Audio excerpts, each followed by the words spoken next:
He had the ticket. He had the seat. Yet a polite smile pushed him to the back of the plane. In first class, a flute of champagne sparkled.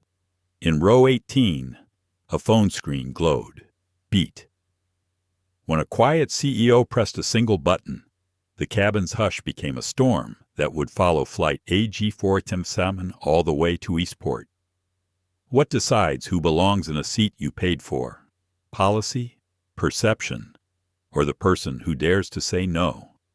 When a captain steps out, when a junior attendant chooses conscience, when a journalist lifts a phone, does an airline protect its image or its people? What happens when silence becomes strategy? When dignity walks through a wall of cameras and does not blink? You are about to meet Dominic Hale, calm, grounded, unshakable.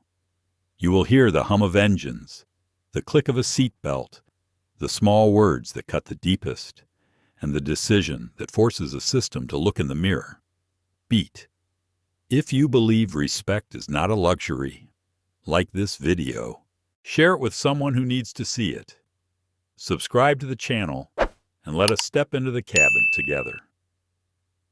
The air inside Pacifica International Airport shimmered with the quiet hum of early morning travel.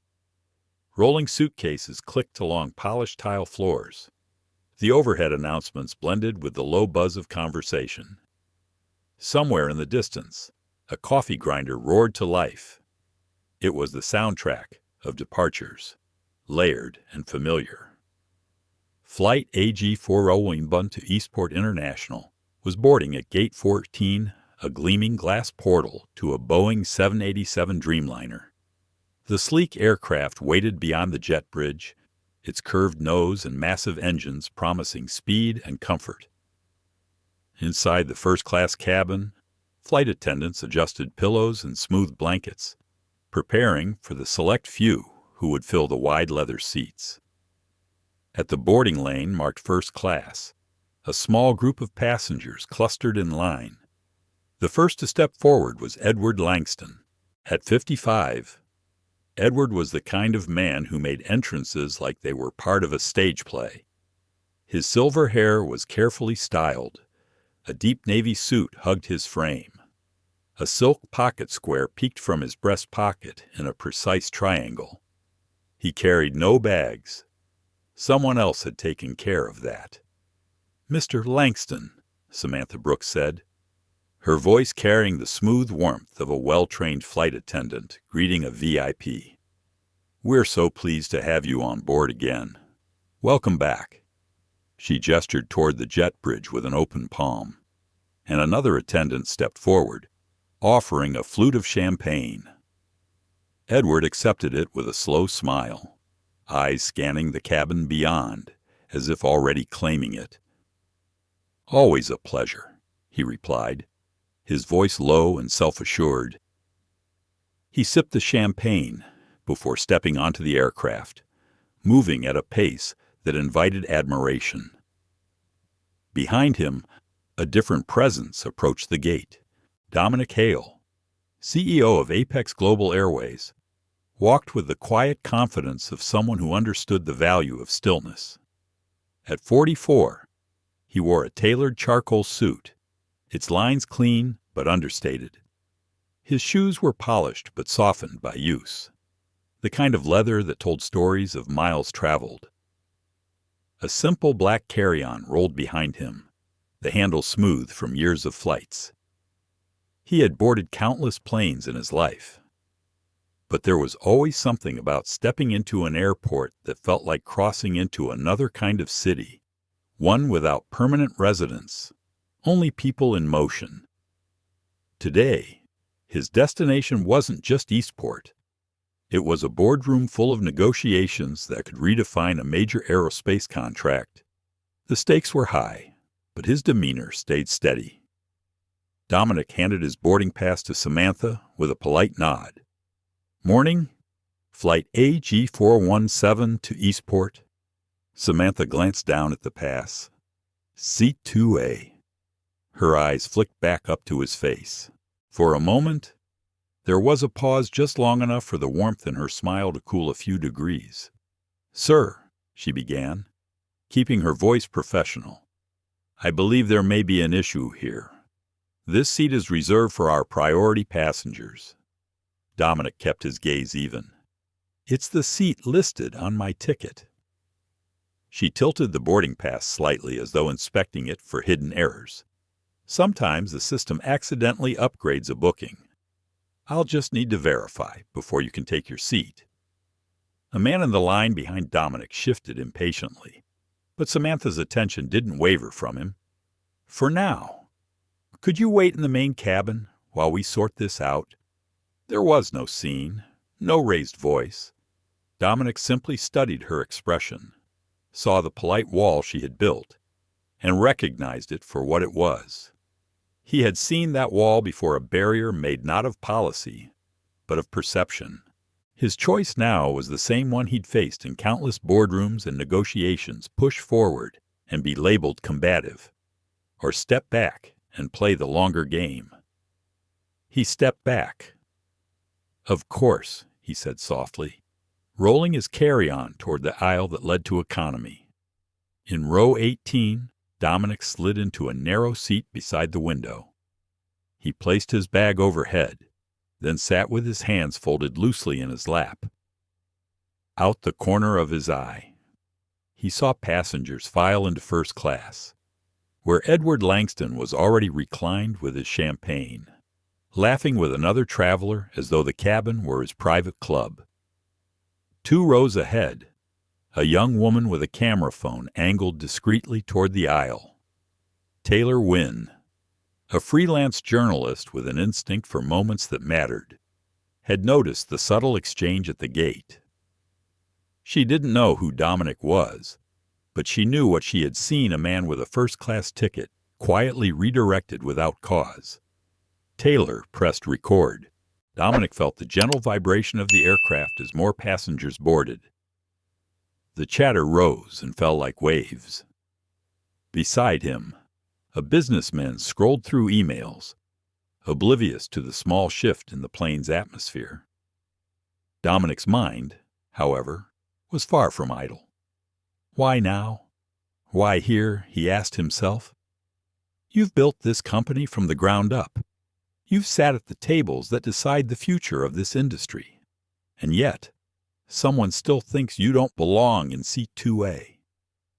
He looked toward the curtain that separated him from first class. The fabric swayed slightly with the movement of the crew.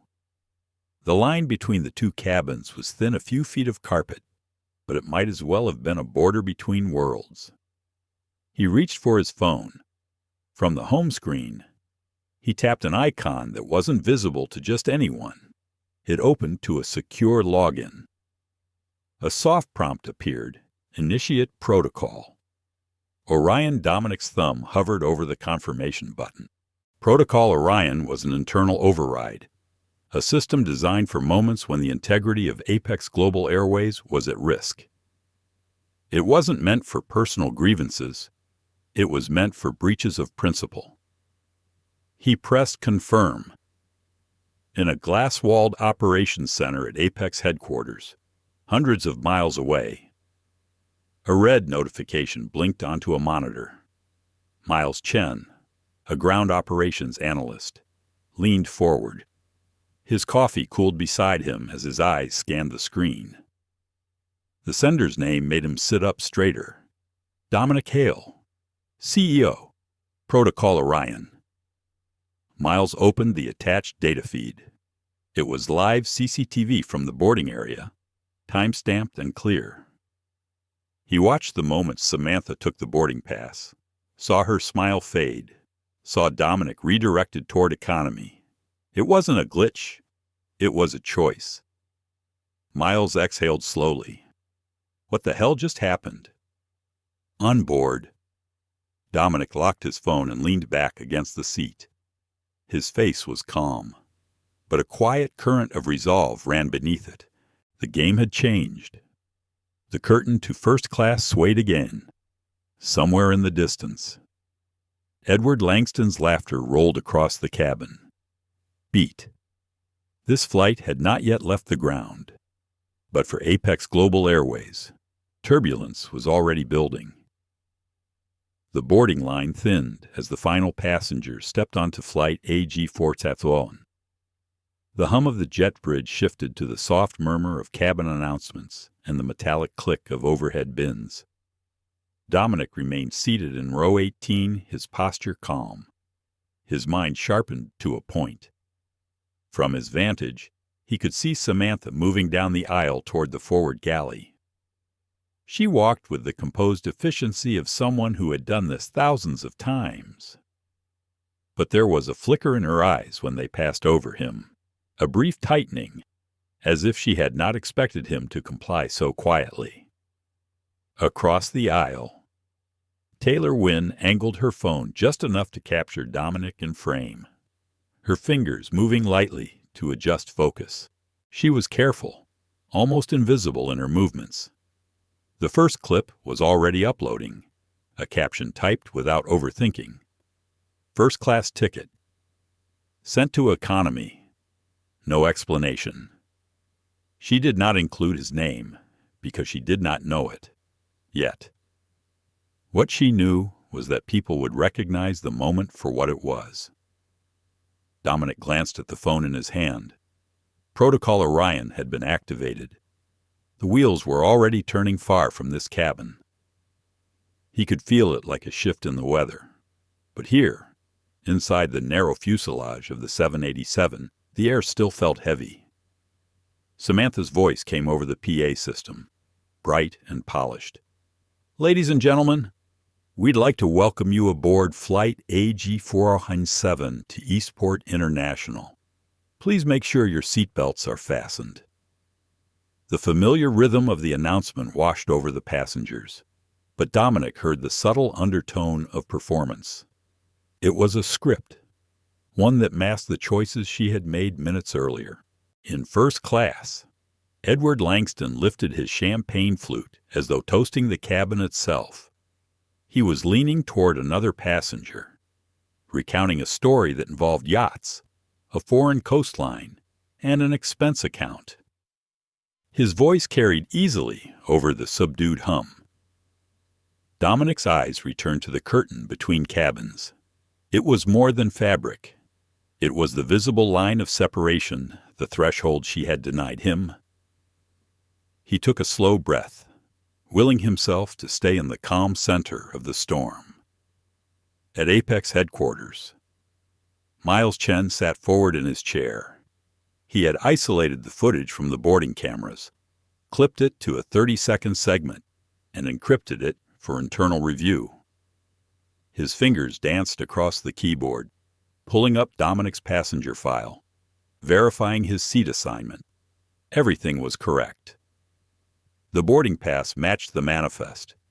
There was no overbooking, no system error. His headset crackled. "Ops, this is Captain Alvarez. We have a Protocol Orion flag on AG417. What are you seeing?" Miles' voice was steady but clipped. "Sir, I've reviewed the boarding footage. The passenger is Mr. Hale. He was directed out of his assigned first-class seat without cause. I'm forwarding the clip to your secure tablet now." There was a pause on the other end. Then the captain's voice came back. Lower, more deliberate. "Understood. Keep the feed live." Back on the aircraft. Taylor's phone buzzed in her palm. The first clip had started gaining traction. A handful of comments appeared beneath it. "What happened here? That man better be getting an apology. Classic. Same story. Different day." She bit her lip, watching the numbers rise. Taylor had covered protests, corporate exposés, and quiet acts of courage that never made the evening news. This felt like one of those moments where the small, unguarded truth could spark something much larger. The last few passengers stowed their bags. The cabin crew moved through the aisles, checking belts, closing bins. Dominic watched as Leah Ortiz, the junior flight attendant, approached his row. She smiled softly, a flash of warmth in a cabin that felt otherwise chilled. "Anything I can get you before we depart, sir?" she asked. He shook his head. "I'm fine. Thank you." Her eyes lingered for a second, as though she wanted to say more. Then she moved on. Dominic recognized the look. It was the look of someone who had witnessed more than they could comment on. Over the intercom, Samantha's voice returned. "Cabin crew, prepare doors for departure." The words rang with the confidence of a routine proceeding exactly as planned. But this departure would not be routine. Near the front of the aircraft, Captain Marcus Alvarez glanced at the tablet mounted to the bulkhead in the cockpit. The video from Miles was crystal clear. He saw the moment Samantha's smile dimmed, saw her tilt the boarding pass, saw Dominic redirected. He replayed it twice. The decision settled in his mind like a weight. He toggled the cabin call button.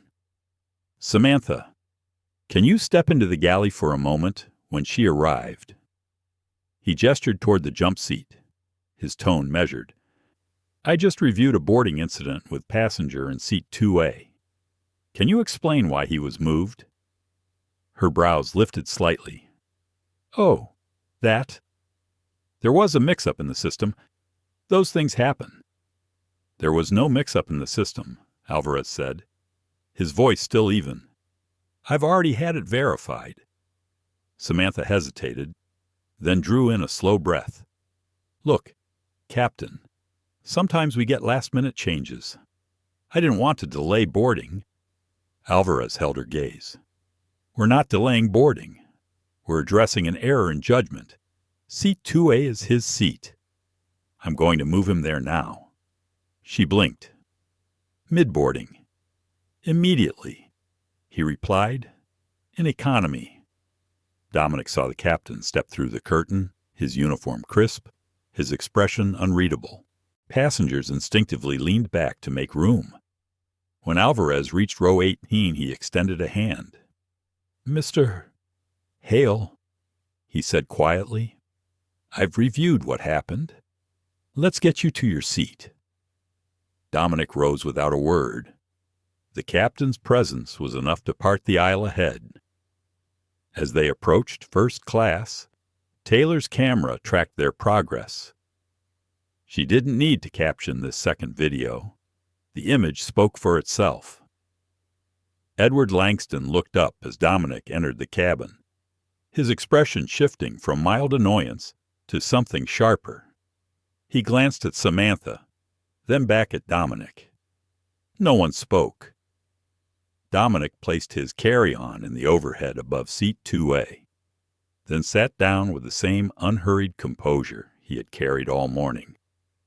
From behind her phone, Taylor captured the final frame, the man who had been sent to economy now seated in first class, the captain returning to the cockpit, and the senior flight attendant turning away with a strained smile.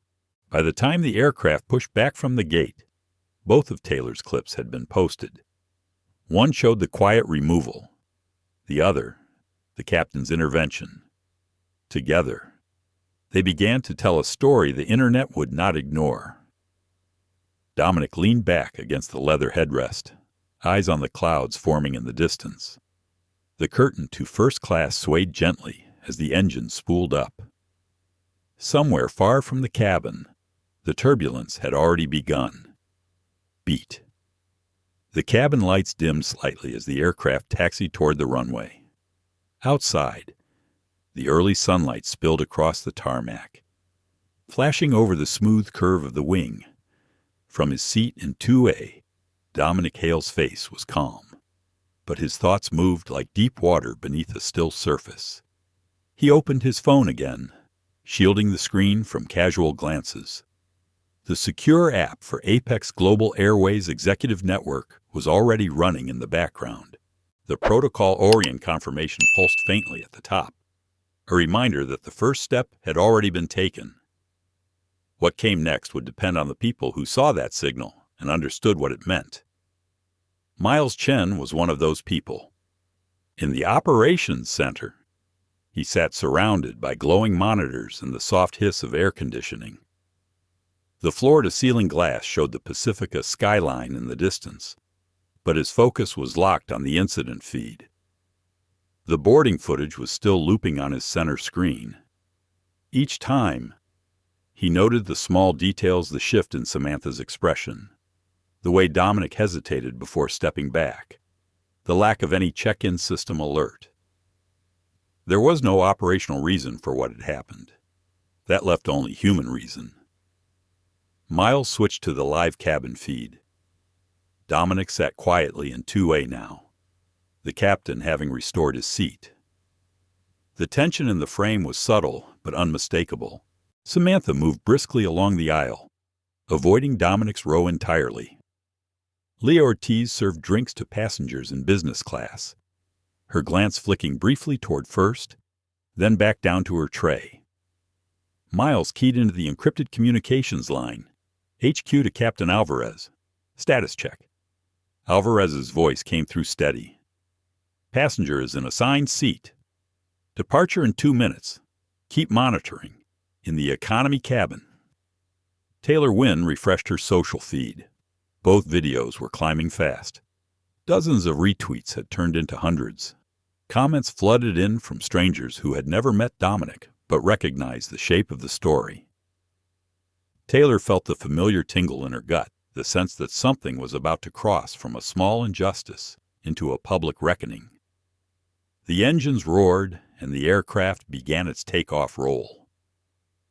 Dominic's hands rested loosely on the armrests, eyes on the bright strip of sky through the window. As the plane lifted, the cabin tilted and the horizon shifted. For a moment, there was nothing but the rumble of the climb and the hiss of air conditioning at full power. Once they leveled off, the seatbelt sign chimed off. Leah stepped through the curtain into first class, carrying a tray with small bottles of water and folded menus. She paused at Dominic's seat, her voice quiet enough not to carry. "Mr. Hale," she said, "I just wanted to say, I saw what happened. I'm sorry." He met her eyes. There was no need for her to apologize for someone else's choice, but he recognized the risk she took even saying this much.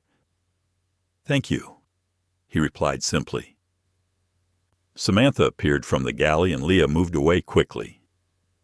The senior attendant stopped at Edward Langston's seat, leaning in to pour another splash of champagne.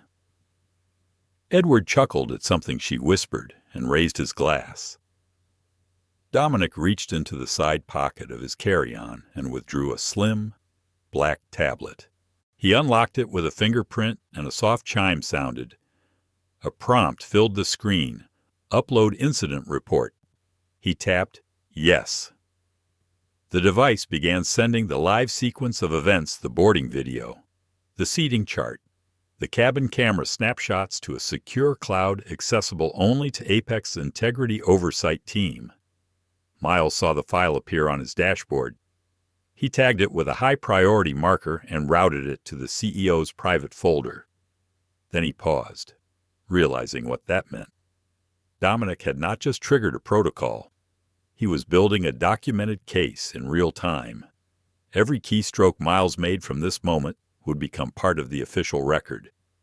At 35,000 feet, the cabin hummed with the steady rhythm of flight. Dominic watched a small cloud formation drift below. Inside, his thoughts replayed the morning in slow motion. He had walked into the airport with a plan for the day that had nothing to do with public confrontation. Yet here he was, mid-air, the center of an unfolding story. He thought of the young employees at Apex who looked to him as proof that leadership could look like them. He thought of the investors who measured his every move in terms of risk and return. And he thought of the countless passengers, not CEOs, not executives who experienced similar moments without the means to challenge them. In the row behind, Taylor angled her phone and took a still photo. Dominic in profile, gazing out the window, light catching the edge of his suit. She added it to the thread she had started, captioning it, simply "Stillness is not surrender." Within minutes, her post was retweeted by a civil rights attorney in Eastport, then a business columnist in Chicago, then a pilots union rep in Dallas. The thread's reach began to accelerate beyond her usual audience. Samantha returned to the galley, her posture stiff. She tapped the intercom to the cockpit. "Captain, first-class service complete. All secure up here." Alvarez's reply was brief. "Copy. We'll be discussing this further." She hesitated, then set the handset down. Leah glanced at her from across the galley, but said nothing. Miles received another ping on his console, a direct message from Apex VP of Compliance. Who initiated Orion Miles typed back a single line, "Dominic Hale, age 417. The typing indicator on the VP's end blinked, then stopped. No further questions came. Miles knew that meant the matter had escalated beyond his level. Dominic closed his tablet and leaned back, letting the gentle vibration of the aircraft settle into his bones. He could feel the weight of eyes on him, some curious, some uneasy, and at least one lens capturing every moment. He was not looking for a spectacle, but he understood the value of letting events play out in view of others. Transparency was a sharper tool than any quiet settlement could be, and in his position, every action was a message to the crew, to the passengers, to the world watching from the ground. Taylor's latest post pinged his phone. He glanced at the screen, saw his own image reflected back at him with the words she had written. He didn't reply, but the corner of his mouth lifted just enough to register as approval. In the galley. Leah poured coffee for a passenger in business class, her thoughts drifting back to what she had witnessed. She had worked under Samantha for 2 years. She had learned the routines, the policies, the customer service language, but she had also learned what lines could be crossed without official record. Today had shown her the other side of that. She glanced toward first class again. Dominic sat exactly as before, hands folded, gaze steady, the kind of presence that didn't fade from memory. In the cockpit, Captain Alvarez reviewed the incident summary on his tablet one more time. The decision settled in his mind. This would not be handled quietly when they landed. Not this time. Beat. At 35,000 feet, with clouds stretching to the horizon, the quiet activation of a single protocol had begun to ripple outward. What started at the gate in Pacifica was now unfolding in the air, carried on invisible currents toward something much larger. By the time flight AG-17 had been in the air for less than an hour, the quiet spark Dominic Hale had set at the gate had begun to catch. The internet was already in motion. In seat 22C. Taylor Wynn refreshed her feed and felt her pulse quicken. Her 2 short clips were no longer just climbing, they were surging. Mentions were piling in, the comment threads multiplying. Hashtags had begun to sprout, linking her post to larger conversations about travel bias and discrimination in public spaces. A flight attendant's cart rattled down the aisle in economy. Taylor accepted a glass of ginger ale without looking away from her phone. The screen glowed with notifications: a retweet from a verified journalist, a reply from a well-known travel blogger, even a direct message from a news producer asking if she would be willing to share the original footage. Far away at Apex Global Airways headquarters, the operations floor hummed with a very different kind of energy. Miles Chen's screen was alive with red priority markers. He had just finished routing the incident package to the compliance team when a new request came through. The CEO's Orion activation had triggered a top-level monitoring sequence that alerted not just compliance, but also the legal department, corporate communications, and the captain in command of the flight. Miles clicked into the live cabin feed. Dominic was still in 2A, leaning slightly forward as if deep in thought. Samantha Brooks was serving another passenger 2 rows ahead, her face composed but lacking the relaxed confidence she'd displayed earlier.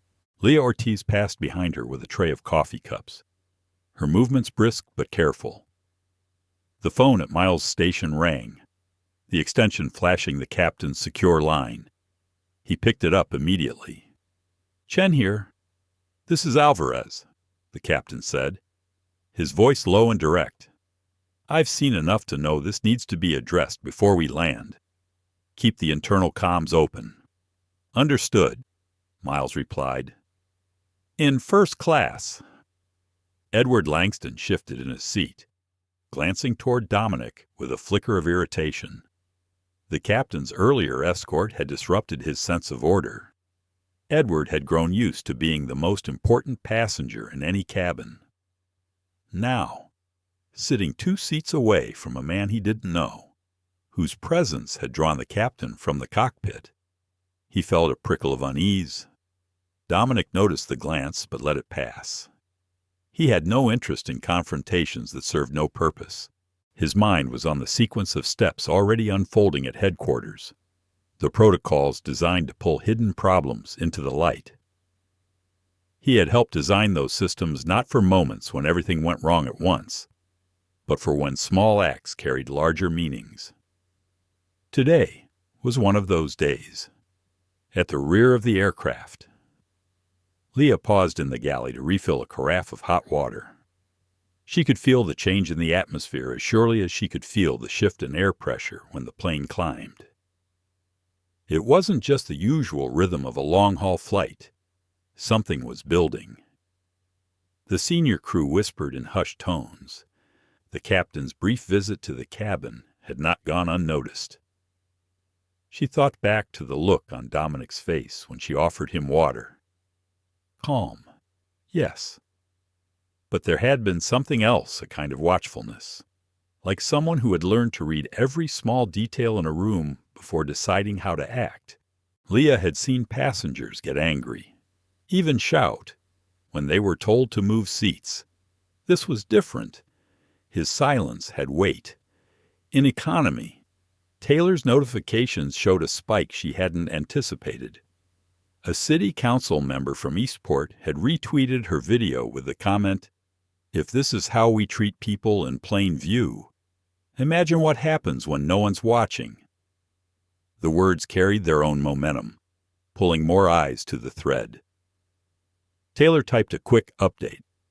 Update passenger now in rightful seat after captain intervened mid-boarding. Senior crew has not addressed the incident with him publicly. Still in the air. She hit post and slid the phone into her lap as the attendant offered her a snack. Up front. Samantha's hand hesitated for the briefest second as she reached for a passenger's empty glass. She could feel the captain's presence in the cockpit like a shadow. Protocol Orion wasn't common knowledge among crew, but she knew enough to understand that something had been triggered beyond her control. She avoided looking at Dominic's seat. Dominic, meanwhile, unlocked his phone again. A discreet notification had appeared: Orion, status escalation phase. He knew what that meant. The incident had now reached the level where senior leadership would be pulled from other duties to respond in real time. That included the board chair and the head of Apex Diversity and Ethics Division. The wheels were turning faster now. In the cockpit, Captain Alvarez adjusted the autopilot settings and took a slow breath.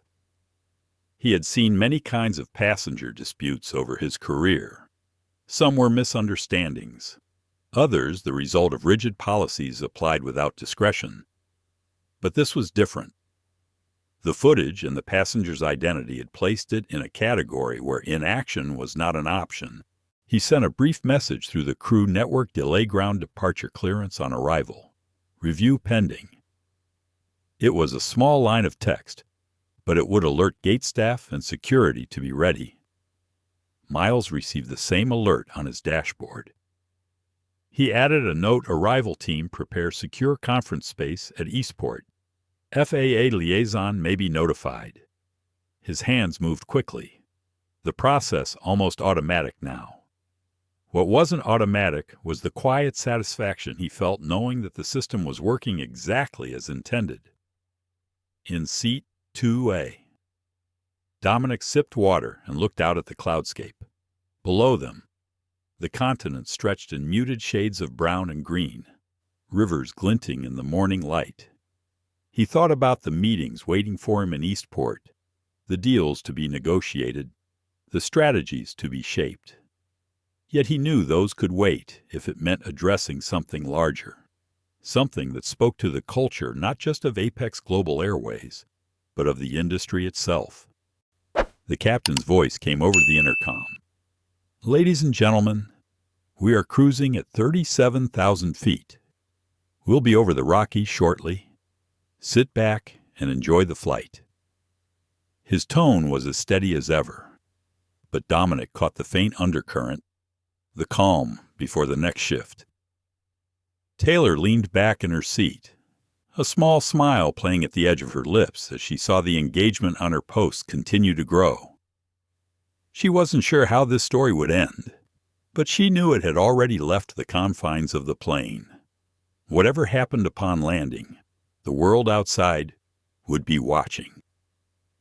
Leah stepped into the first-class galley, pausing to glance at Dominic before turning to check the service list. She didn't say anything, but the thought lingered in her mind that some flights leave you with more than just a destination. Some leave you with a story you'll never forget. The cabin lights glowed softly, passengers settling into the rhythm of the flight. But under that surface calm, the chain reaction was well underway. Every message sent, every clip posted, every quiet decision made in a control room hundreds of miles away, all of it was building toward the moment when Flight AG417 would touch down in Eastport. And when it did, nothing about the day would be routine. Beat. The steady hum of the engines filled the cabin like white noise, a sound that usually softened the edges of any tension. But today, it seemed to sharpen them. Every movement in first class carried a weight, a quiet calculation.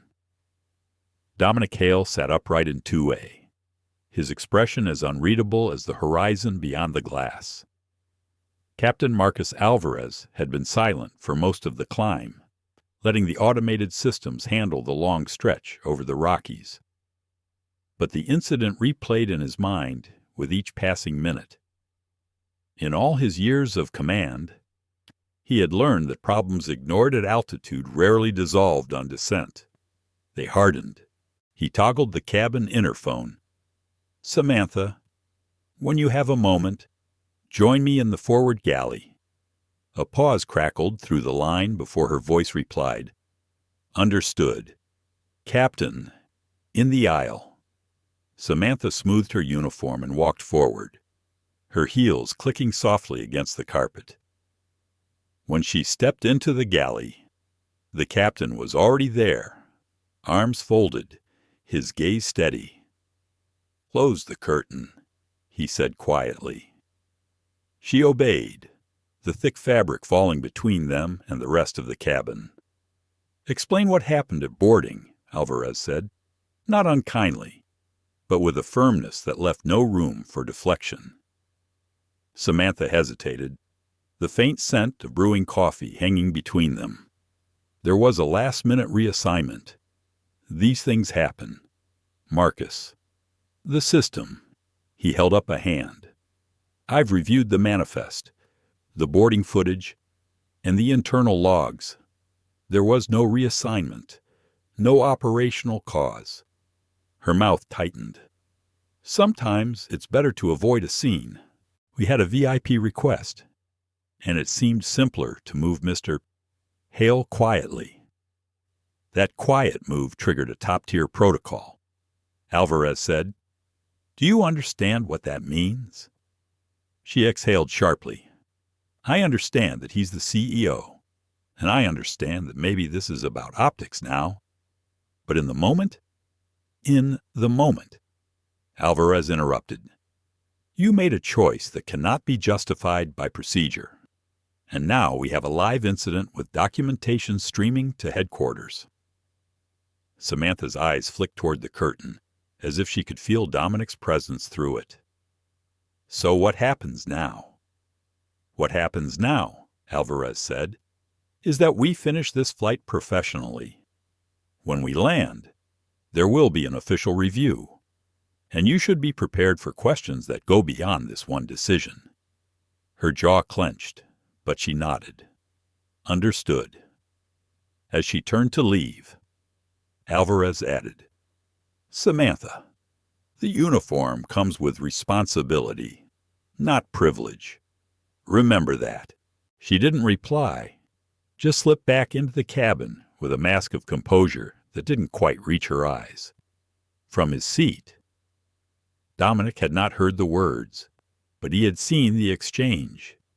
The way she emerged from the galley, posture a touch stiffer, her eyes avoiding his row, told him more than any overheard conversation could. Leah Ortiz passed through first class, collecting empty glasses. When she reached Dominic, she spoke just above a whisper. Captain had words with her. I think she knows. Dominic offered a small nod. Thank you. Leah, in economy. Taylor Wynn adjusted her seat and scrolled through her feed again. The videos had reached a major news network's account. She read the headline attached to the repost passenger removed from first class without cause. Captain intervenes mid-boarding. The comments were a storm of outrage, solidarity, and speculation. She knew this was no longer a niche social media story. She began drafting a third post. We are still in the air. Crew appears divided. The passenger in question remains calm. No public acknowledgement from senior staff. She hesitated, then added, atmosphere tense but contained, waiting to see how this ends.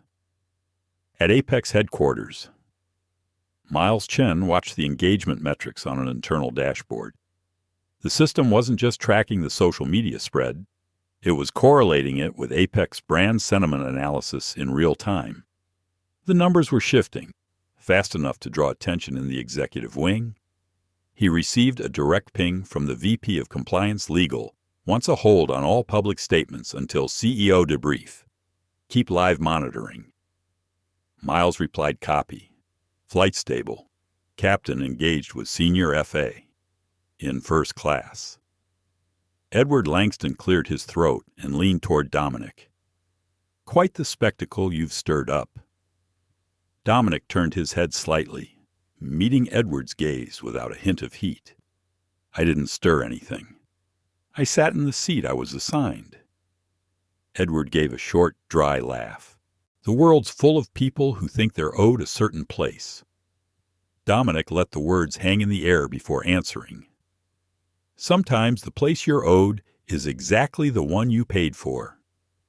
Sometimes it's the place you were told you belong. And sometimes the fight is about making sure the next person doesn't have to argue for it. Edward's smirk faltered, but he said nothing more. Leah returned with a tray of small appetizers. She offered them first to Dominic, then to Edward, then moved on without lingering. But Dominic caught the almost imperceptible squeeze of her fingers on the tray's handle, a silent acknowledgement. Over the intercom, Captain Alvarez's voice carried through the cabin. Ladies and gentlemen, we'll be passing over the Mississippi in about 20 minutes. For those seated on the right side of the aircraft, you'll have a clear view. Our arrival into Eastport is on schedule. His tone was even, but Dominic recognized the subtle cues meant for the crew. Keep service smooth. Avoid unnecessary interaction. Maintain control. Taylor tucked her phone away for a moment, looking out the window at the bright expanse of sky. She had been on dozens of flights, witnessed small dramas and petty disputes, but there was something different about this one. The calm in 2A was not the calm of someone ignoring a problem. It was the calm of someone waiting for the right moment to act. Miles sent another update to the executive thread ETA 2 Hall City. Recommend ground security meet aircraft. Prepare press response. In the boardroom at Apex, the chairwoman herself had been briefed.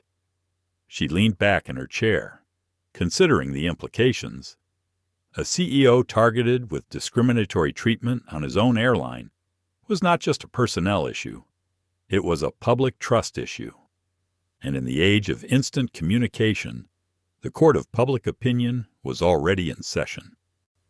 Back on the aircraft, Dominic closed his eyes for a moment, centering himself. He could feel the shifting currents, the captain's intervention, the social media escalation, the quiet awareness among the crew. But he knew the decisive moment had yet to come. That moment would arrive after touchdown, when every hidden part of this story would step into the light. For now, the engines hummed, the clouds drifted, and the confrontation that had begun at altitude continued in silence. Beat. The cabin had settled into that strange rhythm unique to long flights, where hours seemed to stretch and compress at once. A passenger in business class flipped through a magazine without really reading it. In economy, a toddler giggled at an animated movie while his mother dozed lightly. And in first class, Dominic Hale sat still enough to appear detached, yet every sense was tuned to the subtle shifts in the air around him. Far below, the ground was a patchwork of farmland and small towns. From this height, the details were invisible, but Dominic knew there were people on the ground moving with precision because of what had happened in this cabin. In Apex Global Airways headquarters, Miles Chen kept one eye on the incident dashboard and another on the secure communications channel that linked him directly to the VP of Compliance, the legal team, and Captain Alvarez's cockpit feed. Each update was marked with a timestamp and a green or red status icon. Most remained green. A few had shifted to amber. At 10:47 Eastport time, a new message appeared: FAA liaison, aware, monitoring upon arrival. Miles leaned back for a moment, letting the weight of that settle. The Federal Aviation Administration did not get involved in every passenger dispute. Their attention here meant the matter had already been elevated beyond routine airline protocol. In the cockpit, Captain Alvarez received the same notification. He glanced at his first officer, a quiet nod passing between them. It was rare to have a mid-flight situation where outside agencies were already preparing to greet them at the gate. Back in the cabin, Samantha Brooks moved down the aisle in first class with a pot of coffee. Her smile was automatic, her words clipped but polite. Yet there was an undercurrent to her movements, a tightness in her shoulders that Dominic noticed as she poured a cup for Edward Langston. Edward, sensing the tension, but not understanding its scope, leaned toward her. This whole thing will blow over once we land. Just make sure it stays quiet. Her eyes flickered, a trace of doubt in them. It's not up to me anymore, she said softly before moving on. Dominic's phone buzzed faintly in his palm. He turned the screen toward himself, shielding it from view. A secure message from the chairwoman herself scrolled into place. Mr. Hale, status received. We will have full reception and review team on arrival.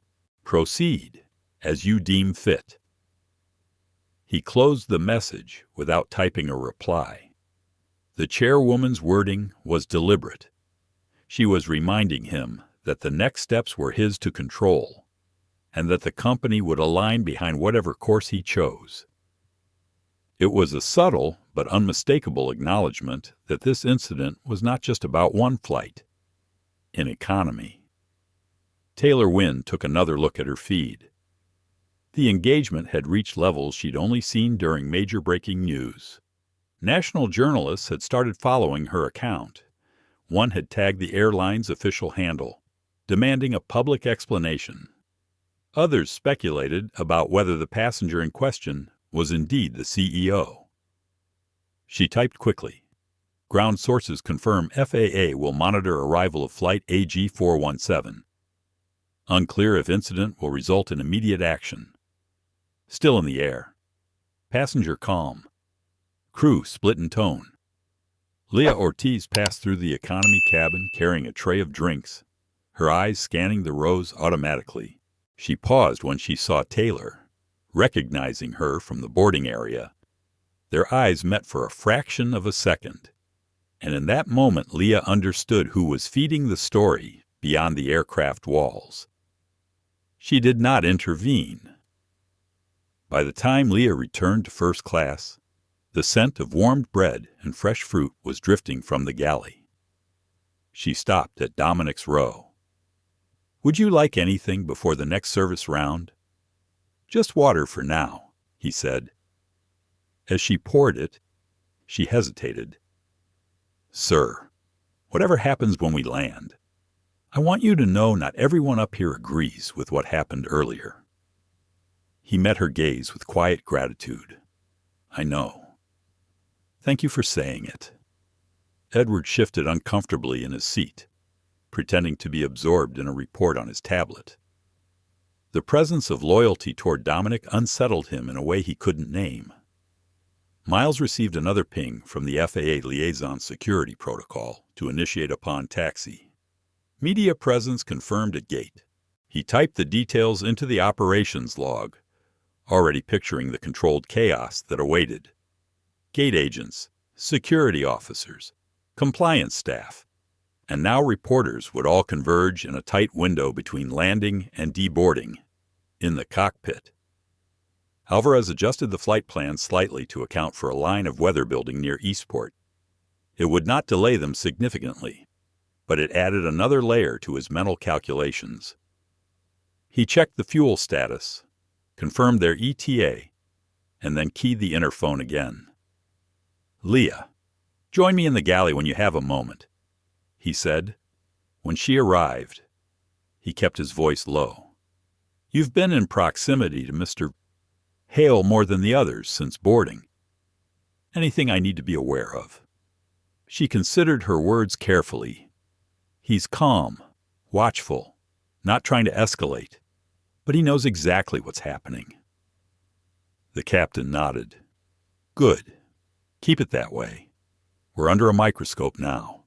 Dominic had returned to gazing out the window, but his mind was far from the clouds outside. He thought about the junior staff at Apex, about the trust they placed in leadership to protect them from small humiliations that could grow into larger patterns. He thought about his parents, who had taught him that dignity was not given by others, but maintained within oneself, even under pressure. And he thought about what message would be sent today, not only to the crew of Flight AG417, but to every passenger and employee watching from the sidelines. Taylor's phone vibrated again. This time it was a direct message from a television anchor she admired. "If you can go on record when you land, we'd like to have you live tonight." Her pulse quickened. She typed back, "We'll see what happens on arrival. It's moving fast here." The seatbelt sign chimed on as the captain's voice filled the cabin. "Ladies and gentlemen, we'll begin our initial descent in about an hour. Weather in Eastport is partly cloudy. Temperature 74 degrees. Please remain seated until the sign is turned off." The words were routine, but Dominic could feel the slight shift in tone. The descent was not just a change in altitude. It was the narrowing of the path toward whatever awaited them on the ground. Leah cleared the last of the service items, her steps quickening slightly. Samantha stood near the forward galley, arms crossed, watching the cabin with an expression Dominic could not quite read. In headquarters, Miles' final pre-arrival update was already drafted ETA 105, FIA, compliance, Legal. Media confirmed at gate. CEO informed. He hovered over the send button, then clicked. On flight AG4 the sky outside deepened in color, the ground drawing slowly closer. Every mile closed the distance between a quiet injustice at the gate and the public reckoning it had become. Dominic took a slow breath, steadying himself. The next hour would define not just the resolution of this incident, but the tone of every conversation about Apex Global Airways for months, maybe years to come. And as the first faint shimmer of the Eastport coastline appeared in the distance, he knew the most critical moment was still ahead. The seatbelt sign chimed again as the captain's voice came over the speakers, this time with less of the casual cadence passengers expected. Ladies and gentlemen, we are beginning our initial descent into Eastport. Please ensure your seatbelts are fastened and your belongings are secure. The cabin began its slow tilt forward, a gentle reminder that gravity was taking back control. Dominic Hale felt the subtle shift press him against the seat. Outside, the clouds thickened into a textured quilt, casting soft shadows across the landscape below. To anyone watching, Dominic appeared calm, his hands resting loosely on his knees. But inside, his thoughts moved with precise purpose. He could almost see the choreography unfolding on the ground security team's positioning at the arrival gate. Compliance officers reviewing boarding footage, media vans parking outside Terminal B. In the cockpit, Captain Marcus Alvarez made small adjustments to the throttles, his eyes moving between the instruments and the view ahead. His first officer, Riley Chang, glanced at him. "You think they'll make this a public spectacle?" Alvarez's jaw tightened. "It's already a public spectacle. Our job is to land safely and keep the cabin stable until the doors open. In first class." Samantha Brooks walked the aisle with clipped efficiency, checking that bags were stowed and trays locked. When she reached Dominic's row, she paused for the briefest second. "We'll be on the ground shortly. Mr. Hale," she said, her tone polite but lacking warmth. Dominic looked up at her, his expression unreadable. "I am aware." Her gaze held his for a moment before she moved on, but not before Leah Ortiz caught the exchange. Leah had been working nonstop since the first sign of trouble, and she knew that moments like this, small, charged, and seemingly insignificant, were what passengers remembered long after they landed. In economy. Taylor Wynn sat with her phone in her hand, the signal bars flickering between strong and weak as the aircraft dipped toward the coast. She typed out a quick update. Descent into Eastport. Crew tension still visible. FAA and media confirmed at gate. Passenger calm. Expecting developments as soon as doors open. She hit send just before the plane banked slightly, revealing the glint of the Eastport Bay far below. At Apex headquarters, Miles Chen received his final set of instructions from the chairwoman's office upon arrival. Escort CEO to secure conference room. Begin review immediately. FAA will observe but not intervene until debrief. He relayed the message to the gate team with the precision of someone who had done this before, though never for the CEO himself. As the aircraft descended through a patch of light turbulence, a few passengers gripped their armrests. Dominic did not. His stillness was deliberate, a quiet signal to anyone paying attention that he was unshaken. He wanted the crew to see it. He wanted the passengers to see it. Leah stepped into the galley to stow a tray and found Samantha already there, standing rigidly with her back against the counter. "You ready for this?" Leah asked carefully. Samantha didn't look at her. "This isn't how I wanted the day to go." "That's not really the point anymore," Leah said, her voice low but steady. "The point is how it's handled now." Samantha's eyes narrowed, But she said nothing. In the cockpit, Alvarez radioed air traffic control for their final approach clearance. His voice was calm, but his mind was already on the arrival gate. The presence of FAA personnel and media meant there would be no quiet walk-off for anyone involved. Taylor glanced toward first class as the curtain shifted slightly with the cabin's movement. She caught a glimpse of Dominic, seated like a man who knew exactly what storm he was walking into. The image lodged in her mind, and she quickly opened her notes app to jot down a description before it faded. The shoreline of Eastport came into view, sunlight scattering across the water. The plane descended lower, the details of the city sharpening into focus highways looping like ribbons, clusters of buildings catching the afternoon light. Dominic's phone buzzed again with a secure notification. Arrival protocol active. Security escort confirmed. Press outside perimeter. He slipped the phone back into his pocket without acknowledging it further. The confirmation was unnecessary. He had expected nothing less. Leah moved through the cabin one last time, her voice even as she reminded passengers to power down devices for landing. When she reached Dominic, she hesitated for just a second, then said quietly, "Whatever happens when we land, there are people here who saw the whole thing." Dominic gave a small nod. "I know. That matters." The nose of the plane dipped slightly, the engines shifting pitch as the landing gear deployed with a muted thud. The runway stretched ahead, a strip of asphalt framed by the distant gleam of the terminal windows. In the control tower, ground staff received confirmation that the gate area had been cleared for security. FAA observers stood by, their presence a silent acknowledgement of the seriousness of the situation. The tires met the runway with a firm bump, the roar of reverse thrust filling the cabin. Passengers swayed forward and back, the familiar choreography of arrival. Taylor typed a final pre-landing update: touchdown in Eastport. Secure teams visible on tarmac. Expect developments at gate. The aircraft slowed, taxiing toward Terminal B.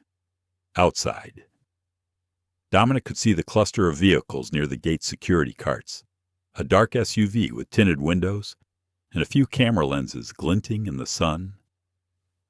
Samantha moved through the motions of post-landing checks, her eyes fixed on the task before her. Leah, on the other hand, kept her gaze open, scanning faces, reading the unspoken energy in the cabin. In the cockpit, Alvarez made the final turn toward the jet bridge. "Welcome to Eastport. Ladies and gentlemen, please remain seated until the seatbelt sign is switched off." His voice carried the same calm authority, but his eyes were on the line of security staff visible through the glass of the terminal. The plane eased into position, the engines winding down. The seatbelt sign remained lit. No one moved. Then came the chime, and with it, the moment everything in this flight had been building toward. The chime had barely faded when the aisle stirred with a quiet tension. Passengers reached for bags but moved slower than usual, sensing the air was charged with something more than the end of a flight. The cabin lights had that harsh, post-landing brightness, and the hum of the ventilation seemed louder in the silence. Dominic Hale stayed seated, hands resting loosely on the armrests. His posture was composed, his breathing steady. He had no intention of rushing toward the door. He knew that the moment his foot touched the jet bridge, the story would leave the confines of this aircraft and belong to the world outside. Captain Marcus Alvarez stood in the cockpit doorway now, an uncommon gesture for him during deboarding. His gaze swept the first-class cabin, making subtle assessments. He knew his crew would be watched as closely as the passenger at the center of this storm. Leah Ortiz began the process of releasing passengers row by row. She offered a polite thank you to each person, her voice calm, but her eyes occasionally darting toward the front where security shadows shifted in the glass of the terminal. Samantha Brooks remained near the galley, arms folded, lips pressed into a thin line. She did not look at Dominic, but the awareness of his presence was clear in her stillness. Edward Langston stood and reached for his bag, glancing briefly at Dominic. "Good luck with the circus," he muttered under his breath. Dominic's eyes stayed on him, his voice level. "Luck has nothing to do with it." As the first passenger stepped into the jet bridge, the noise from the terminal began to bleed in the murmur of voices, the faint click of camera shutters, the tinny echo of a gate agent's voice making unrelated announcements. But there was another sound beneath it. Low and deliberate, the firm footfalls of security staff moving into position. Taylor Wynn, seated in economy, had her phone angled discreetly toward the front of the cabin. She captured a short clip of the security team visible through the jet bridge window, their dark uniforms and earpieces marking them as more than just regular airport personnel. She hit send before her row began to move. When Leah reached Dominic's row, she paused. "Mr. Hale, you'll be escorted by our ground team," she said quietly, though her eyes told him she wished it were under different circumstances. "I understand," Dominic replied, rising smoothly. As he stepped into the aisle, passengers still waiting to exit instinctively shifted aside, creating a narrow path. Some watched openly, their expressions curious or sympathetic. Others pretended to fuss with bags, unwilling to meet his gaze.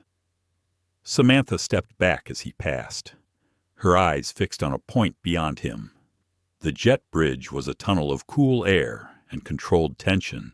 2 security officers flanked the entrance, falling into step behind Dominic without a word. Ahead, the glass walls of the terminal revealed the gathering at the gate uniformed staff, suited compliance officers, and beyond them, the unmistakable glint of camera lenses catching the light. Miles Chen stood at the edge of the secured area, tablet in hand. His expression was neutral, but his voice was clipped when he spoke into his earpiece. "CEO in transit. ETA 30 seconds. The passengers who had disembarked ahead of Dominic were already moving toward the main terminal, most unaware of the coordinated choreography happening just a few feet away. Those who lingered caught sight of the cameras and began whispering, their steps slowing as curiosity pulled them toward the spectacle. When Dominic emerged fully into the gate area, the noise swelled. Shutters clicked in rapid bursts.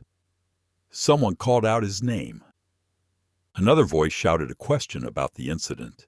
He didn't break stride. His eyes stayed forward, focused on the double glass doors that led to a restricted hallway. The security officers kept the path clear, their shoulders forming a shield against the encroaching crowd. Taylor slipped through the throng, her phone still recording. She caught a clear shot of Dominic walking with deliberate calm, the press of bodies around him like water breaking against a rock. She posted it instantly with a single line. "He walks through chaos like it's not even there." At the edge of the crowd, a man in a navy suit stepped forward. "Mr. Hale, I'm with FAA Oversight. We'll be present for your initial review." Dominic nodded once but didn't slow. "Then you know where to find me." Miles pushed the restricted door open, holding it until Dominic stepped through. The noise of the gate area cut off abruptly, replaced by the muted hum of climate control and the low voices of waiting staff. Inside, a small conference room had been prepared. A carafe of water sat on the table beside a slim folder of documents. The blinds were drawn against the hallway. "Take a seat," Miles said quietly. "Chairwoman will join by secure line in 2 minutes." Dominic remained standing, looking out at the frosted glass. Let her know I'll speak when everyone who needs to hear this is in the room." "No sooner." Miles hesitated, then tapped his earpiece to relay the message. Outside the secured hallway, the gate remained a hive of activity. Samantha Brooks had been escorted through a separate route toward a staff holding room. Leah Ortiz was left to manage the remaining passengers and their questions. Taylor Wynn had already been approached by a local news crew asking for a live interview. In the conference room, the clock on the wall ticked toward the top of the hour. The FAA liaison entered quietly, taking a seat without comment. A compliance officer followed, placing a small recorder in the center of the table. Dominic finally sat, his hands folded on the table, his gaze steady. The air was still, except for the faint hum of the building systems. The door opened once more. A voice from the speakerphone filled the room. The chairwoman's, "Mr. Hale, the floor is yours." Dominic leaned forward slightly. This began as one decision made at a boarding gate, a decision that told a paying passenger that their place could be taken for someone else's comfort. That decision was made without cause, without protocol, and with an understanding that the person being moved would simply accept it. I did not accept it. The compliance officer scribbled notes as he spoke. "This is not about one seat," Dominic continued. "It's about what happens when we allow quiet acts of exclusion to go unchallenged. Today it was me. Tomorrow it could be a passenger without the platform to push back. We do not build trust by removing people from where they belong. We build it by defending their right to stay there." For a moment, the room was silent. Then the chairwoman's voice came again, crisp and certain. "Understood. We proceed from here." Dominic sat back, the faintest trace of steel in his eyes. The chaos at the gate had been just the beginning. The real reckoning was about to start. The hum of the air system in the small conference room was constant, but beneath it Dominic could sense the tension rising like steam. The FAA liaison sat at the far end of the table, hands folded, eyes on him. Miles Chen leaned against the wall, tablet in hand, ready to log every detail. The compliance officer's pen tapped lightly against the notepad, an unconscious rhythm of anticipation. The door opened, and Samantha Brooks stepped in. She avoided Dominic's eyes, her chin lifted in a way that suggested defiance, but her steps were measured, almost cautious. A uniformed HR representative followed, closing the door with a soft but definitive click. "Please take a seat, Ms. Brooks," the compliance officer said. She sat, folding her arms. "I've already given my account in writing."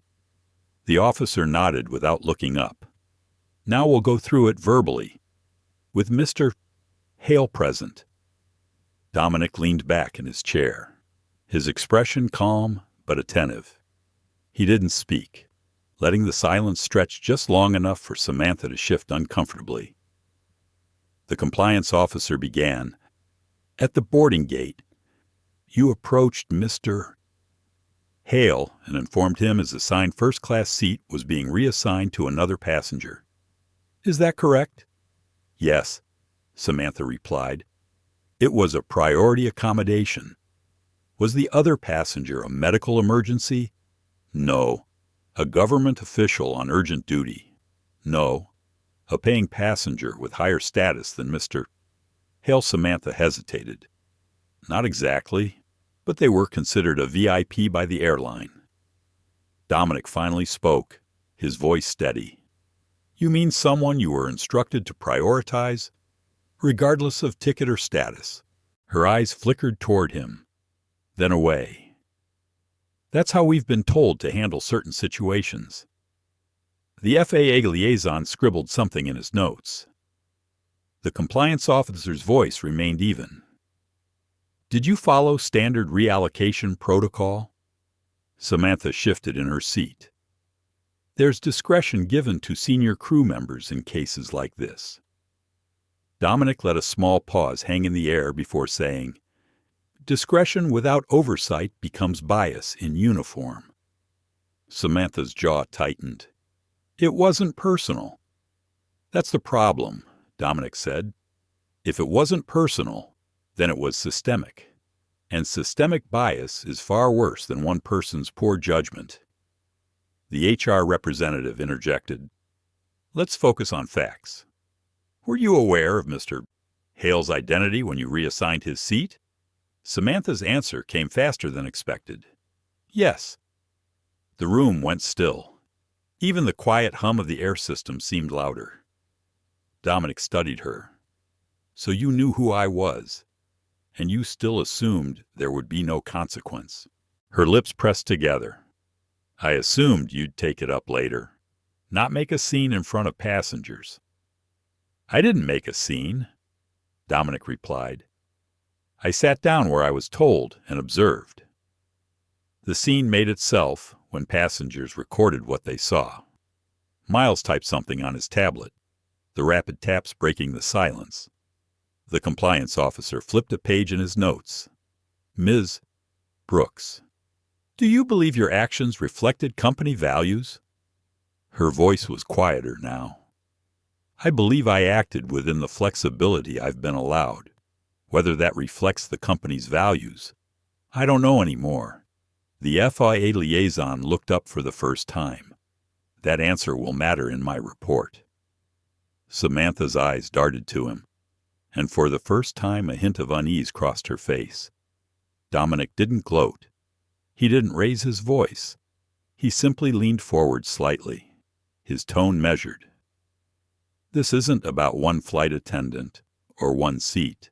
It's about the message we send when authority is used without accountability. My presence on this flight made it visible, but if it had been someone without a voice or platform, it would have disappeared into the silence. That's not an airline I'm willing to lead." The chairwoman's voice came through the speakerphone, crisp and controlled. "Mr. Hale, proceed with your recommendation." Dominic didn't look away from Samantha. "Immediate removal from service for Ms. Brooks pending full review. A complete audit of discretionary authority in seating reassignments. Mandatory anti-bias training for all senior crew within 30 days. And this hearing is to be documented and shared with every department head." Samantha's face drained of color. She opened her mouth, then closed it again, as if realizing there was no argument left to make. The compliance officer noted the directives, his pen moving quickly. "Understood. Effective immediately." The HR representative stood. "Ms. Brooks, you'll come with me." She rose without looking at Dominic, the stiffness in her movements betraying the weight of the moment. The door closed behind her with a soft thud. For a few seconds, the room was silent, except for the faint ticking of the wall clock. Then the FAA liaison spoke again. "I'll be noting that your intervention prevented further escalation in the cabin, but I'll also be flagging this as a systemic vulnerability in crew discretion." Dominic nodded. "That's exactly what it is." Miles stepped forward from the wall. "Media is still outside the secure hallway. They've caught wind of the hearing. It's only a matter of time before they start pushing for details." Dominic's eyes sharpened. "Let them push. The truth will be public before they even have to ask." The chairwoman's voice returned. "Understood. We'll prepare the public statement. Mr. Hale, you'll approve the final wording before release." Dominic allowed himself a small exhale. The path forward was clear, but the weight of it still pressed on him. This wasn't just about repairing the optics of a bad day. It was about reshaping an entire culture, starting with the way authority was handed out and how it was used. As the meeting adjourned, Dominic stood and walked toward the door. Outside, the muffled buzz of the terminal was still present, But now, there was something else underneath it, the faint, growing awareness that this wasn't ending quietly. Taylor Wynn was still there, phone in hand, watching for his next move. Her followers had doubled since takeoff, and every update she posted was being shared across news feeds. When Dominic stepped into view, the camera lenses rose again, capturing the image of a man walking out of a closed-door reckoning without a single hint of retreat in his stride. He moved toward the exit, the secure corridor stretching ahead like a runway. The day had started with a single seat. Now it was about the entire direction of an airline. And as he walked, he knew one thing with absolute certainty: this was only the opening act. The secure hallway ended at a set of tinted glass doors. Beyond them, the world was already waiting. Dominic Hale could see the silhouettes of cameras, boom mics, and reporters pressed forward, their shapes distorted by the glass like waves against a breakwater. Miles Chen slowed his pace beside him. Once you step through, you'll be in full view. Security can hold them at a distance, but they won't block questions. Dominic's eyes stayed on the doors. Let them ask. The doors slid open, and sound rushed in the chaotic blend of camera shutters, shouted questions, and the murmur of curious travelers who had stopped to watch. Flashbulbs flared against the polished floor, capturing every step he took into the terminal. A reporter's voice cut through the noise. "Mr. Hale, why were you removed from your seat?" Another shouted over him, "Was this racial profiling? Are you pressing charges?" Dominic didn't flinch. His pace was steady, his gaze directed toward the line of microphones hastily set up near the security barrier. Security officers formed a soft perimeter, enough to give him a path but not enough to muffle the press's presence. Taylor Wynn was already there, positioned just beyond the front line. Her phone streamed live, the chat window scrolling so fast she could barely read it. When Dominic reached the microphones, she tilted her phone slightly, ensuring his face filled the frame. He stopped, letting the noise die just enough for his voice to carry. "I will answer 3 questions," he said. "After that, I have work to do." The crowd quieted in the way only urgency can command. A woman from Channel 8 News spoke first. "Was your removal from first class a mistake or a targeted action?" Dominic's eyes were steady. It was a decision made without protocol and without cause. Whether it was targeted or systemic is exactly what we're about to find out. A man from a national network leaned forward. "Do you believe your race played a role in that decision?" Dominic's pause was deliberate, the kind that forces attention to the next words. "I believe assumptions were made about me that would not have been made about others.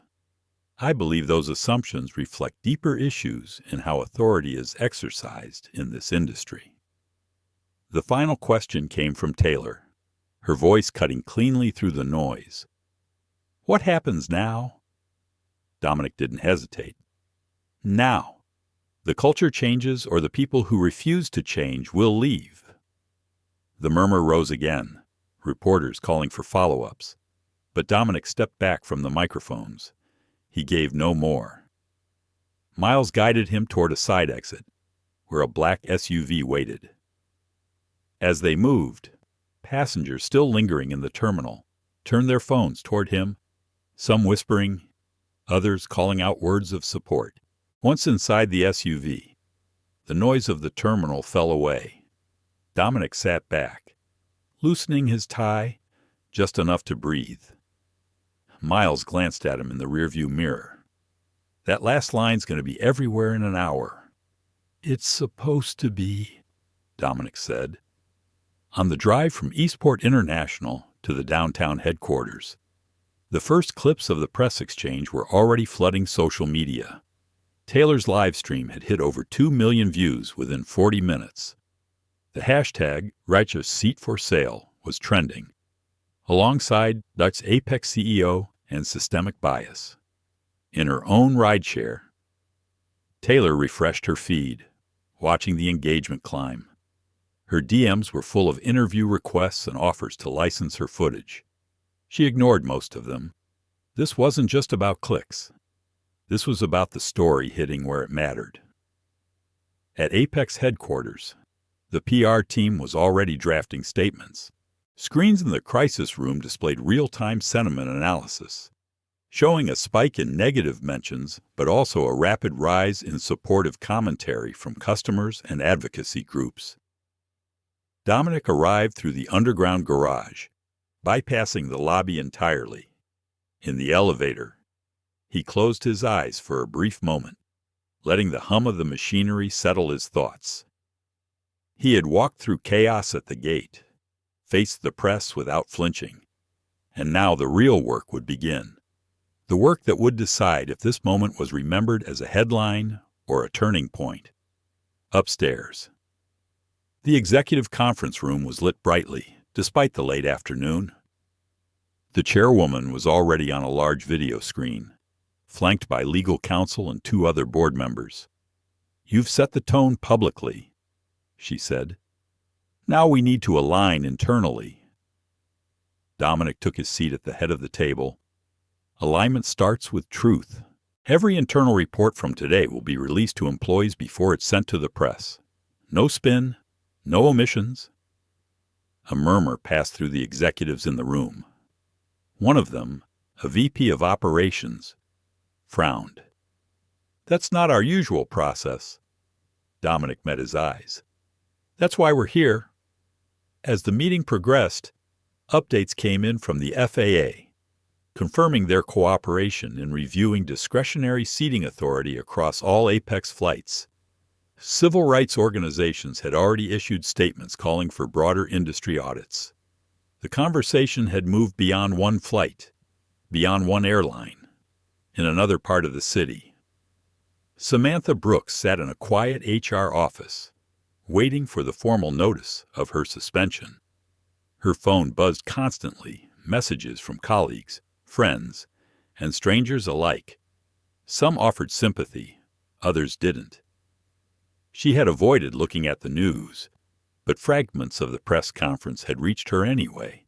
Each word Dominic had spoken felt like a nail sealing a door she could no longer open. "Back at headquarters?" The chairwoman wrapped the call. "We'll reconvene at 800 tomorrow. Until then, manage the narrative and prepare for resistance."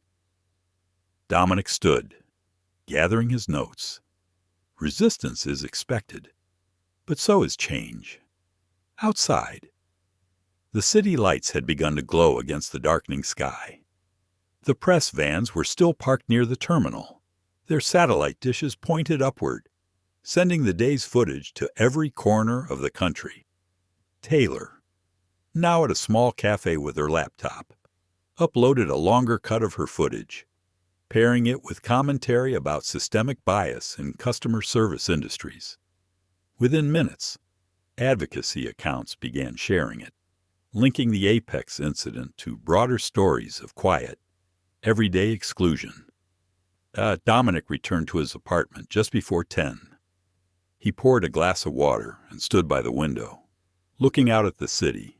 The hum of traffic below was constant, the same as it had been yesterday, but he knew the air inside the industry had shifted. The decision to remove him from that seat had set off a chain reaction, one he intended to see through to its end. His phone buzzed again, this time with a secure message from the chairwoman board support holding. Public sentiment trending favorable. Stay visible. He typed a simple reply. Always. Then he set the phone down and let the quiet settle in. Tomorrow, the storm would still be raging. But tonight, for a few hours, he allowed himself the stillness of knowing he had not moved and that the world had noticed. The city was still waking when Dominic Hale stepped into the glass-walled conference room on the 24th floor. The early sunlight reflected off the surrounding towers, throwing shards of gold across the long polished table. A carafe of coffee steamed in the corner, untouched. Miles Chen was already there, scrolling through a live feed of social sentiment on his tablet. "We're still trending," he said, without looking up. "Hashtags haven't slowed since last night." Dominic removed his coat and set it neatly over the back of his chair. "Good. It means people are still watching. That's leverage." The chairwoman's face appeared on the wall screen moments later, followed by several senior executives dialing in from remote offices. The agenda for this meeting was blunt. The audit Dominic had called for yesterday would begin today. The VP of Operations, Carl Stanton, wasted no time. "Before we start tearing into this, I want to be clear. These audits can't paralyze our crews. If word gets out that every discretionary decision is under review, we risk hesitation in real emergencies." Dominic leaned forward, his tone steady. "We're not paralyzing them. We're holding them accountable. If a crew member hesitates because they know someone will check their decision, maybe it's a decision worth checking." Carl frowned. "It's not that simple in the field." "It's exactly that simple when the field is a cabin and the passenger is a human being," Dominic replied. The compliance officer, seated at the far end, adjusted his glasses. "We've already identified gaps in training. Discretion has become a catch-all excuse for bending rules. In some cases, it's been used to mask bias, intentional or not." The chairwoman nodded. "Which is why this process will be public. Internal transparency first, external if necessary." There was a murmur among the executives. Public audits were rare, and no one wanted to see internal failures laid bare for customers and shareholders. Miles tapped his tablet. "I've set up a secure reporting portal for employees. Anonymous submissions. We'll start seeing patterns within a week." Dominic looked around the table. "This isn't about one incident. It's about a culture that allowed the incident to happen without a second thought. That ends now." The silence that followed was heavy, the kind that revealed more than words could. Some in the room were with him. Others were calculating the political cost of siding against him. By mid-morning, the internal memo announcing the audit had gone out. Within an hour, Dominic's inbox filled with a mix of cautious support and outright hostility. One message from a veteran pilot read, "Appreciate what you're doing, but you're going to make enemies fast."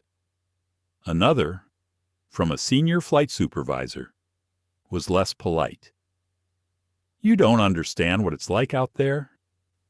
You're going to get people fired who are just doing their jobs." Dominic read each one, filed them mentally into patterns. He'd faced resistance before, but this was different. This was about loyalty to the truth or to the way things had always been.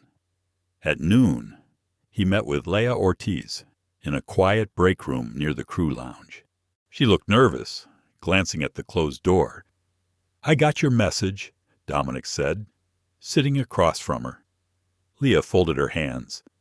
I wanted to say thank you. Not everyone in that cabin would have spoken up if they were in your position. Some of us have seen things. We didn't know who to tell. You do now," Dominic said. "The portal's anonymous. Use it." Leah hesitated. "It's not just bias. It's pressure from above. Sometimes it's about who knows who. Sometimes it's about making someone's day at the expense of someone else's dignity." Dominic nodded slowly. "Then we'll document all of it, and we'll show it to the people who think this is about one bad choice." Before she left, Leah paused at the door. "You're going to get pushback, the kind that doesn't happen in meetings." Dominic gave her a small, steady smile. "I'm counting on it." The first true test came later that afternoon. Carl Stanton walked into Dominic's office unannounced. closing the door behind him. "I've just had 3 department heads call me, furious about your audit memo," Carl said. "They're worried you're turning this into a witch hunt." Dominic kept his gaze level. "A witch hunt is when you target people without evidence.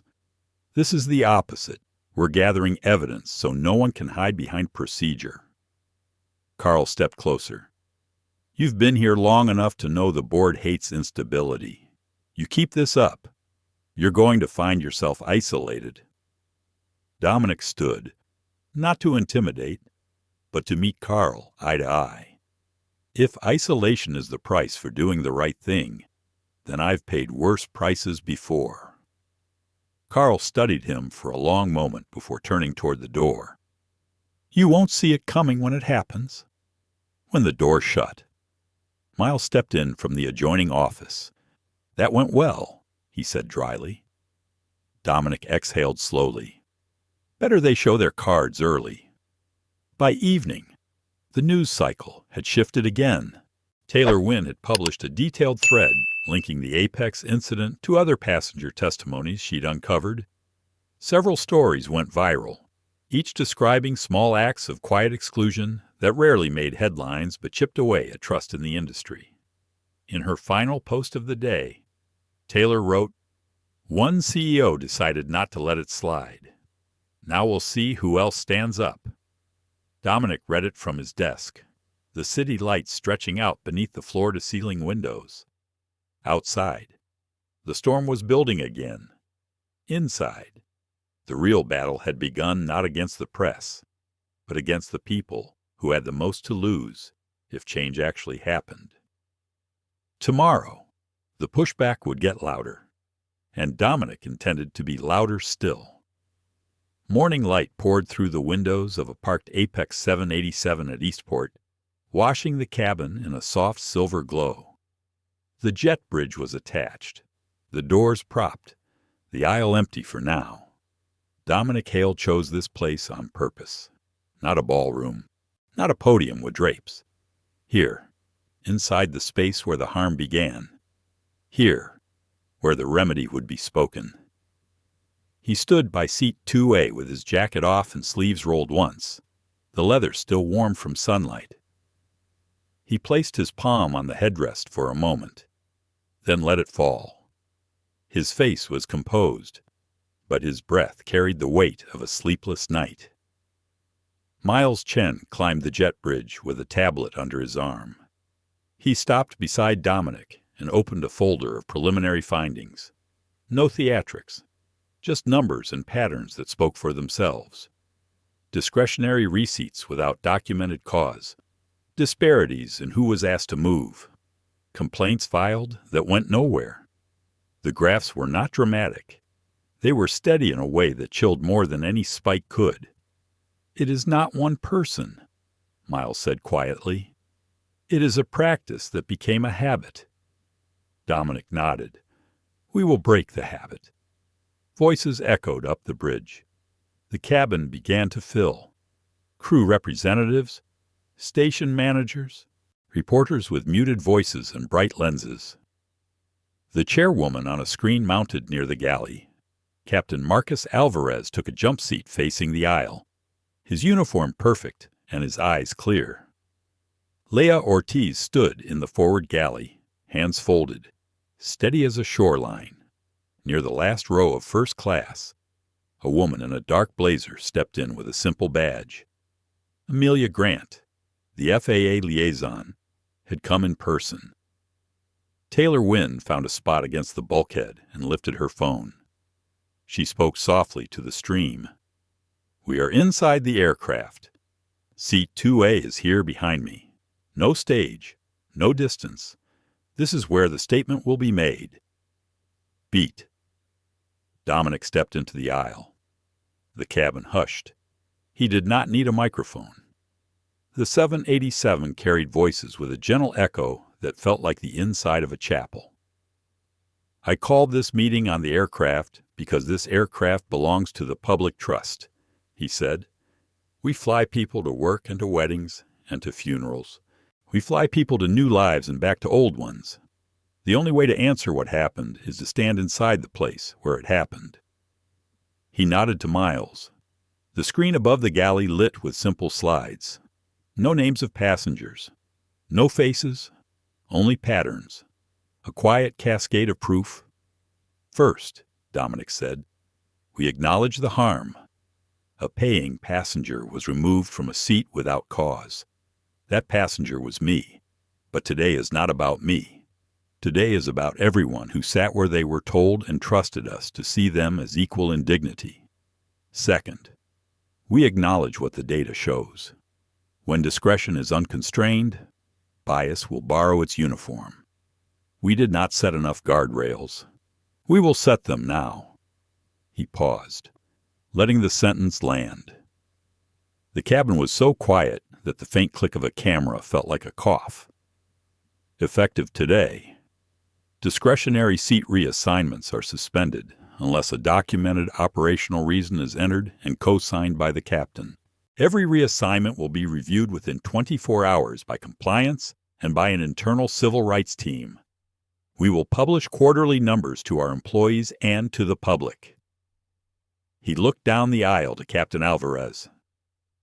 The captain gave a single solemn nod. We are creating an independent body called the Beacon Council, Dominic continued. Its members will include external civil rights advocates, passenger representatives, and a seat reserved for an FAA observer. Ms. Grant has agreed to serve in that role. The Beacon Council will audit dignity and equity across our network and publish its findings without interference.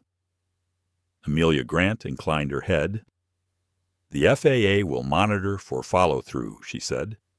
If these promises become paper, you will see us again in a different posture. We will give them steel, Dominic said, not paper. He turned to Leah.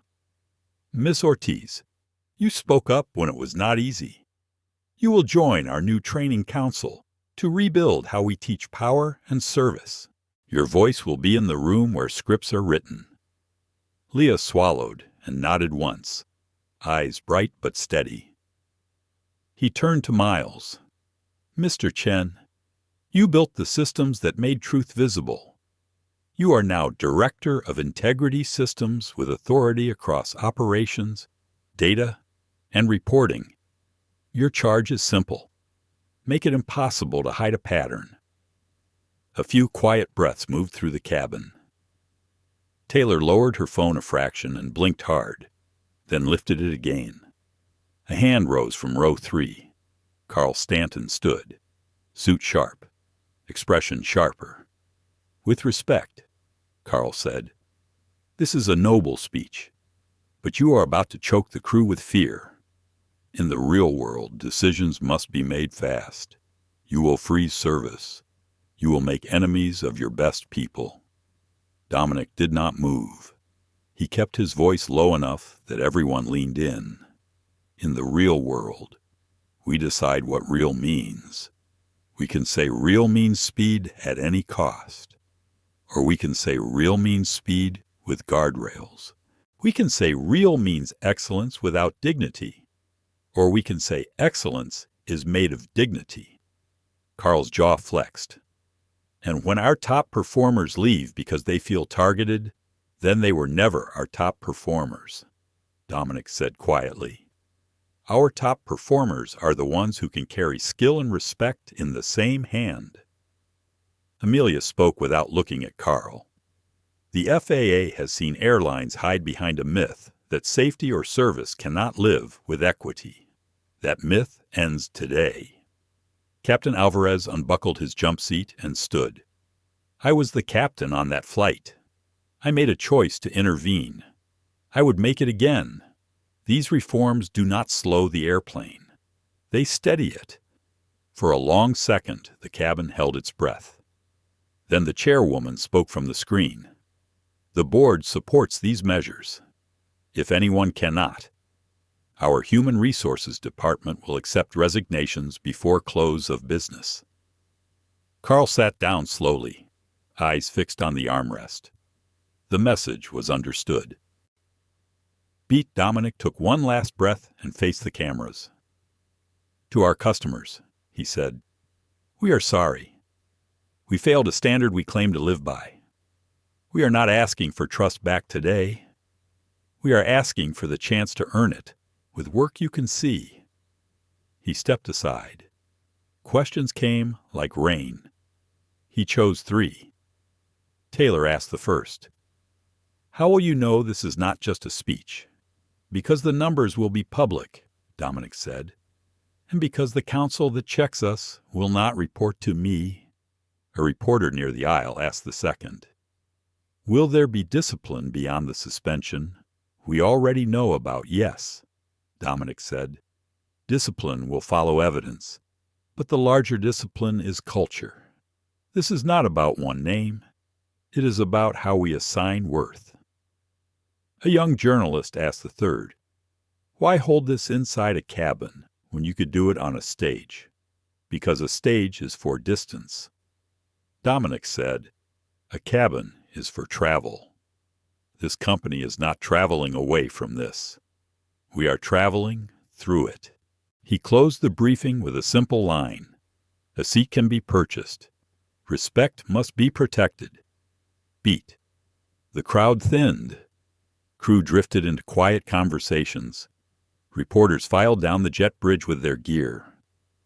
Leah stayed a moment longer, running her fingers over the back of 2A as if feeling a pulse.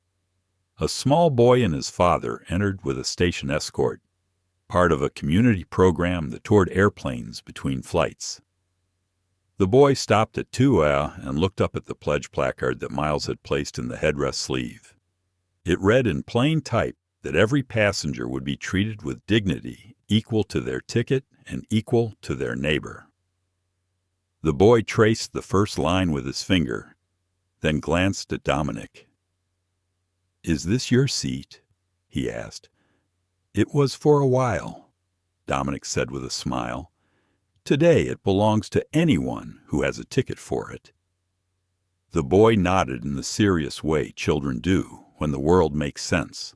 His father touched his shoulder and they moved on, counting windows and whispering about the cockpit.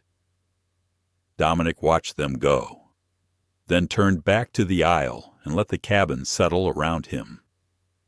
The plane was quiet again, not empty, not finished, just ready for the next boarding call. Outside, the day moved forward. Inside, the sky felt a little wider. The plane is quiet now. Seat 2A faces forward, the leather warm again beneath the light. A boy reads a promise on a headrest card. A captain straightens his wings. A junior attendant finds her voice. A data analyst turns numbers into truth. And a CEO chooses the harder road, so the next passenger will not have to. Beat. What happened on flight AG4 Sahavnian was not a scene to scroll past. It was the map of how bias hides in routines, how dignity can be set aside with a single nod, and how courage, even when soft, can change the course of a company. Suspension matters. Audits matter. Councils and public numbers matter. But what matters most is the new reflex we choose to build. See the person. Defend the seat. Protect the respect. Every time. Discrimination is not a misunderstanding. It is a cut. It is a cost. It is a choice. We name it, we confront it, and we do the work so that the cabin belongs to everyone who enters. Inko, if this story moved you, if it sharpened the line between comfort and courage, stay with us. Like this video. Share it with someone who needs a small push towards speaking up. Subscribe to the channel and turn on notifications. More voices are coming. More flights to set right. Until the promise on every headrest is true.